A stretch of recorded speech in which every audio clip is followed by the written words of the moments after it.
বগুড়ার ধুনট উপজেলার চিকেশী ইউনিয়ন বিএনপির আয়োজনে বিশাল শান্তি ও সম্প্রীতি সমাবেশ অনুষ্ঠিত হয়েছে।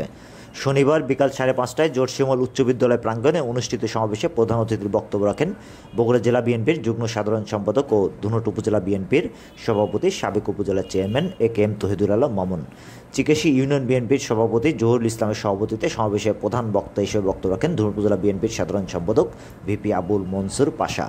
চিকেশী ইউনিয়ন বিএনপির সাধারণ সম্পাদক আবুল কালাম আজাদের সঞ্চালনায় সমাবেশে বিশেষ অতিথির বক্তব্য রাখেন ধুনট পৌর বিএনপির সাধারণ সম্পাদক মাহবুব হোসেন চঞ্চল, ধুনট উপজেলা বিএনপির সহসভাপতি আনিসুর রহমান বাদশাহ, যুগ্ম সাধারণ সম্পাদক সাইফুল ইসলাম ভেটু, সাংগঠনিক সম্পাদক আবুল মাহমুদ মঞ্জিল হক। সমাবেশে আরও বক্তব্য রাখেন চিকেশী ইউনিয়ন বিএনপির সহসভাপতি নুরি আলম সিদ্দিকী, সাংগঠনিক সম্পাদক সেলিম আহমেদ, ধুনট উপজেলা যুব দলের সিনিয়র যুগ্ম আহ্বায়ক আব্দুল হালিম, যুগ্ম আহ্বায়ক মোহাম্মদ আলী জন, ধুনট উপজেলা যুব দলের আহ্বায়ক আবু তালহা শামীম, উপজেলা কৃষক দলের আহ্বায়ক শামীম আহমেদ, উপজেলা শ্রমিক দলের সভাপতি বনে আমিন, সাধারণ সম্পাদক সাদুদ হোসেন, জেলা ছাত্রদল নেতা জিয়ানুর রহমান রাকিব, উপজেলা ছাত্রদল নেতা সাইদুজ্জামান নোমান সহ দলের নেতৃবৃন্দ।